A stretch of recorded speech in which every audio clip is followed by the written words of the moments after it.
Essa semana se iniciam as semifinais da UEFA Champions League, onde de forma justa os 4 melhores times disponíveis se classificaram.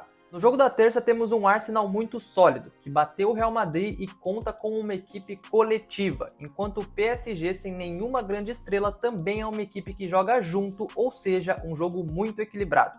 Na quarta, um cenário diferente. O Barcelona, que acaba de vencer a Copa do Rei, vem com confiança lá em cima e joga para muitos o melhor futebol da Europa, mas pega uma Inter da qual não pode ser descartada, que conta com a melhor defesa em um time muito cascudo. O vencedor desses dois jogos se encontrará em Munique, mas a pergunta desse vídeo é: qual será o melhor time da Europa e como vem eles nessa temporada?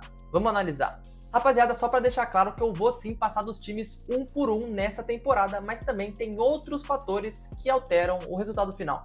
Falando de mando de campo no confronto entre Arsenal e PSG, a primeira partida acontecerá na Inglaterra e a decisão fica para o Parque dos Príncipes na França. Já em Barcelona e Inter de Milão, quem inicia o confronto em casa é o Barça e os italianos terão o privilégio de mais uma vez decidir em casa. E tendo isso em mente, podemos começar. Então já aproveita e deixa aqui nos comentários a sua opinião e também a sua torcida, porque hoje vamos falar sobre as 4 equipes em fatores emocionais, táticos e até históricos.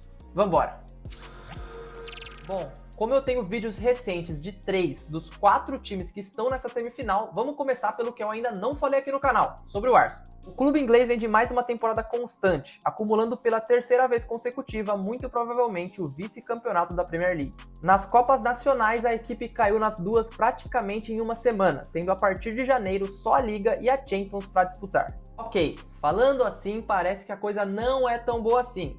Mas não é o caso. Primeiro que na Liga o Liverpool faz uma temporada absurda, e na Champions, se você olhar pelos resultados, o Arsenal tá sim muito bem. A equipe se classificou na terceira posição, passando direto para as oitavas, onde amassou o PSV aplicando um 7-1 no jogo de ida. Aí chegando nas quartas, enfrentar o Real Madrid, todo mundo sabe. O que aconteceu?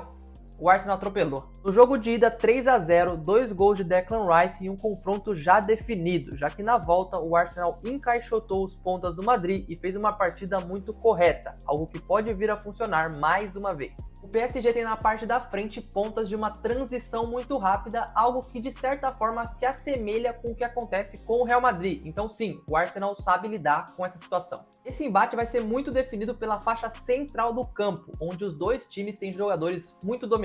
O Arsenal conta com muita força nesse setor, tendo Partey e Rice como dois jogadores de uma intensidade muito grande que na hora certa, acionando os pontas velozes, pode sim ferir o PSG. Mas acho que a grande diferença entre as duas equipes é a solidez defensiva, já que o Arsenal em muitos momentos está mais acostumado a lidar com isso. Esse elenco do clube inglês passou pelo inferno do Bernabéu de forma tranquila, e por muitas vezes em partidas contra um Manchester City avassalador, por exemplo, conseguiu se segurar de forma correta, e isso acontece justamente pelo entendimento tático de seus jogadores. Olha, como eu disse antes, o PSG tem muitas opções ofensivas de velocidade, tanto no primeiro quanto no segundo tempo, mas o Arsenal já mostrou que sabe conviver com essa situação. Beleza, passamos rapidamente sobre o primeiro nome e só para deixar claro que eu vou sim deixar as minhas opiniões no final do vídeo e agora vamos falar sobre o PSG. E sim, eu já fiz um vídeo recente sobre eles, mas o cenário tá um pouco diferente. Como? Nas quartas da Champions, no segundo jogo, o PSG passou por mais sustos do que deveria, ficando atrás no placar, enquanto na Ligue 1, onde já é campeão e estava invicto, perdeu sua primeira partida contra o Nice na sexta-feira. A ponto de liga, tanto o Arsenal quanto o PSG já estão com o destino meio que definido, então, fisicamente, os dois chegam 100%. Entretanto, na Champions, a vida do PSG aconteceu de maneira diferente, passando por uma fase de grupos conturbada, se classificando somente na 15ª posição, tendo que jogar mais jogos para chegar até aqui, passando por Brest, Liverpool e Aston Villa nos playoffs. Mas também tem o ponto de vista que o PSG foi crescendo durante a temporada e apesar desse início de janeiro pra cá, tem sido um time que, em futebol apresentado, tá jogando muito bem. A intensidade também é outro ponto. Ofensivamente na Champions, o Paris é o clube que mais cria ataques e mais tem dribles completados, enquanto defensivamente o perde e pressiona também é muito eficiente, sendo a equipe com mais recuperações de bola na competição. Óbvio que comparando com os outros times que estão na semifinal, o Paris sim tem mais jogos, mas esses números são só para ilustrar. mostrar como o time tá bem. Outro fator que ajuda muito é o definir o jogo em casa, que o PSG não teve contra Liverpool e nem contra Aston Villa. Só que pro Arsenal parece que isso não é um grande problema, já que eles fizeram o que fizeram com o Real Madrid. No geral, a equipe parisiense depende de Vitinha e João Neves fazendo boas partidas, não morrer na ida e ter seu ataque de Dembélé, Barcola e Kvara com Doué como opção, uma válvula de escape que funcione nesse primeiro jogo. E a gente já viu esse time do Luiz Henrique na Inglaterra fazer um trabalho defensivo muito bom contra o Liverpool e um não tão bom assim contra o Aston Villa.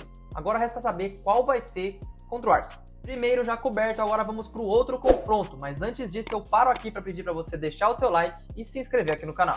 Trago conteúdo de futebol toda semana e pode ser que você goste, então vai, me dá essa chance. Só para já deixar registrado antes, tanto o Inter quanto o Barça formaram o top 4 na fase de grupos, então desde o início se colocaram entre os mais fortes da Champions. E para falar do Barcelona é impossível não citar a final da Copa do Rei que aconteceu nesse fim de semana. O grande jogo terminou em título para o Barcelona para cima de seu maior rival e junto com o PSG é o time que ainda pode buscar a tríplice coroa nessa temporada. Sim, tem o PSG que ainda pode conquistar com os títulos que conquistou na França, mas eles jogam na França, então os feitos do Barcelona seriam um pouco maiores. O Barça é de longe o favorito e conta, além do coletivo, com uma coisa que a maioria dos outros times não tem, que é uma parada mais individual. Os espanhóis têm muito provavelmente o maior fator desequilibrante. Yamal pode decidir sozinho um jogo em uma jogada, e Rafinha é em números o melhor jogador da Champions. E desde o trio MSN, o primeiro jogador no clube a bater números de mais de 50 participações em gols em uma temporada. E o fator individual vale também para outros setores do campo, porque na parte central o Pedri é sem dúvidas o melhor meio-campista do futebol europeu nesse momento. Tem sim a ausência do Lewandowski, mas tem outro problema: como será que chega o Barça fisicamente para esse confronto?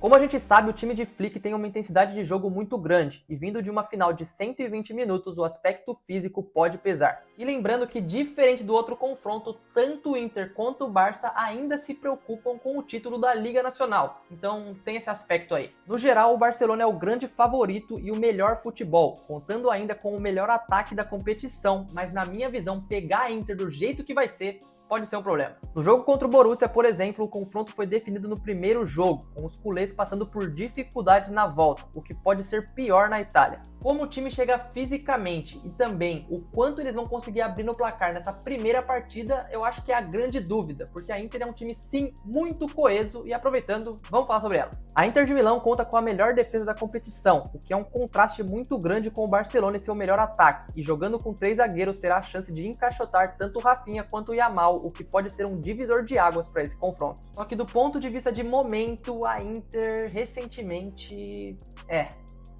vocês vão ver aí. Os últimos 3 jogos do clube foram derrotas, contando com um 3-0 para o seu maior rival na Copa Itália, e na Liga perdeu a liderança para o Napoli. Com isso, a gente pode presumir que a fase já não é das melhores e a Inter, que brigava pelos 3 campeonatos, pode acabar ficando sem nenhum.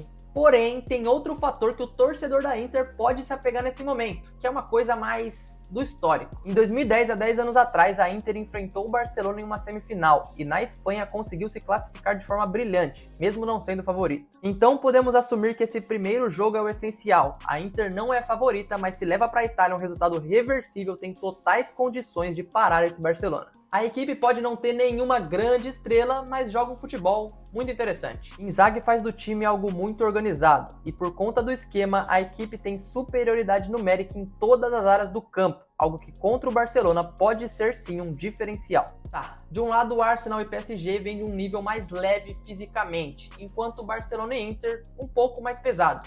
Agora, deixa eu deixar minhas opiniões aqui e também eu te convido a deixar a sua nos comentários, pra gente poder discutir, se a gente discordar, porque não tem problema. Bom, pro confronto que começa nessa terça, eu coloco o Arsenal como grande favorito, porque é um time mais consistente e também, se conseguir qualquer resultado no jogo da ida, vai sim saber se segurar no jogo da volta. O PSG tem sim um esquema muito coletivo, mas pra mim o Arsenal tem mais casca, e a gente pode ver isso no jogo contra o Aston Villa, que o PSG em muitos momentos teve cenários em que não soube lidar tão bem com a desvantagem. Mesmo assim, seria uma zebra? Não seria, porque o PSG tem dessa vez um time muito melhor e um time que joga muito mais futebol do que já foi em outros momentos. Pro outro confronto eu vejo até mais equilíbrio. O Barça deve sim ser o favorito e pra mim é o que vai se classificar. Agora, a Inter é aquele time chato, então pode ser que o resultado fique um pouco mais difícil. Eu aposto no Barça justamente pela individualidade. Tem um coletivo forte, mas consegue decidir o jogo em uma jogada de um jogador específico. E digamos que hoje na Europa é o time a ser batido, então não tem como colocar eles como não favoritos aqui. Agora, sem dúvida, os dois confrontos serão jogaços e os resultados podem variar muito. E a gente vai saber mais sobre isso quando começar os jogos amanhã, porque esse vídeo acaba aqui. Te convido de novo a deixar o seu like e se inscrever aqui no canal. Tem outros vídeos que você pode gostar e também vários vídeos que vão sair ainda falando de diferentes assuntos sobre futebol. Não esquece de deixar nos comentários a sua opinião e a gente se despede por aqui. Um grande abraço, valeu, é nóis!